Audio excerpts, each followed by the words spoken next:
یو دی خواهش کنه او یو دی ضرورت، یو دی وانټس،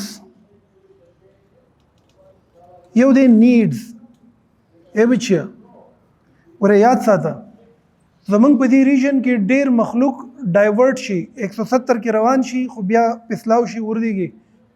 وانټس خواہشات हम ऐसी चीज़ों के बारे में सोचते हैं कि जो अभी नहीं है, बाद में होगा, अभी का टाइम नहीं है उसका, और ख्वाहिशात कभी ख़त्म नहीं होता है. आपके पास छोटा मोबाइल आएगा ना, बायोलॉजिकली आप कहेंगे ये मोबाइल जरा सर ददी न खई चाखा मोबाइल द सर राशि तो ना यार ददी न दिखई चिदागी न खा मोबाइल राशि यार ददी न दिखई दा की सब मोटरसाइकिल किम दा मोटरसाइकिल दे जान लवा तो यार ना 1 to 5 और डर आवाज चकई आ मोटर 1 to 5 चवाले तो ना उससे पकी दाई करना دا کیسه په سټیرنګ کې ده، دا کیسه په هر یو شی کې ده. قابل الک هغه دی چې د یو لپټاپ واغستو، د یو موبایل واغستو، تر هغه حد پورې استعمال کو چې تر څو پورې هغه نه بیخي 14 ماډل شو، زړه چپړه شو استعمال. تاسو چې دې ټیم کې سدي د دې بیسټ پوسیبل استعمال ضرورت ته او هغه ته استعمال کړي نه دی او بل دی راوړو نو دا خواهش ده.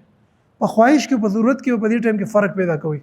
که 18 سال 20 سال او 22 سال او دې ټیم کې ته خواهشات وخوړې بچیا کنه نو ته ډیسپلن نه، ته به موټیویټډ یې خو ته به ډیسپلن نه. د ډیسپلن په دې امبریلا کې لاندې د ټایم مینجمنټ او اډر نه بس چې کوم شی دی دا ډیر خطرناک دی او دا ډیر مشکله کنټرول کیږي. ته موبایل کې ناسي یو ډرامه ځان ته لګولې ده نو دا ډرامه کتل خواهش کې دی شي، خو که د دې په ځای ته د خپل فیلډ ریلیټډ یو کس نوم ولیکې سرچ کې او دغه لیکچر واورې نو دغه لیکچر ضرورت شو. تا سره لیپټاپ دی او په لیپټاپ کې تا داسې کیسه شروع کړې ده چې ته په یو داسې شي کې مصروف وي چې ستا کیریر ته هیلپ نه کوي.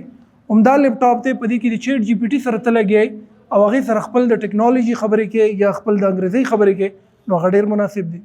دغه شان د سحر نه واخلا تر د ماښامه پورې په خپل ژوند کې هر هغه شی چې ستا پکار دی او هر هغه شی چې ستا خواهش دی نو دا کوم شی چې پکار دی د دې لپاره خپل ذهن تیار کړي، کوم شی چې خواهش دی دا لږ پارت بی کې پرېږدي.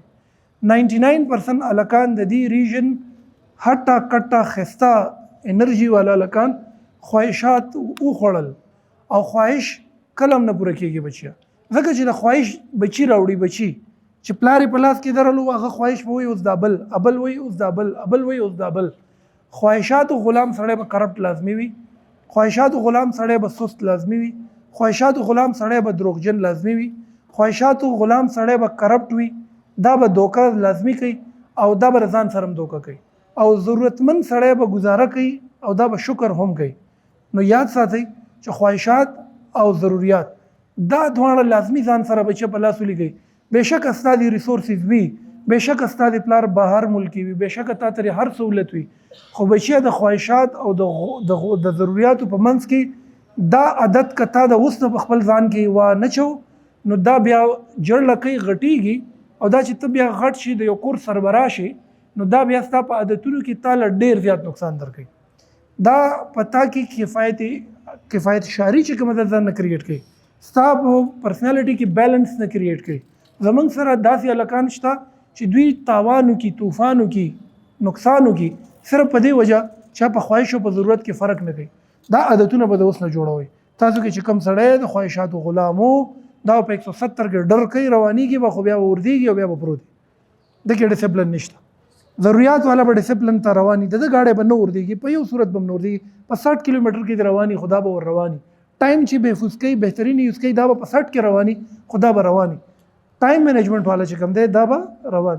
نو خواهشات او ضرورت دې دوه شیزونو کې لازمي فرق وکړي.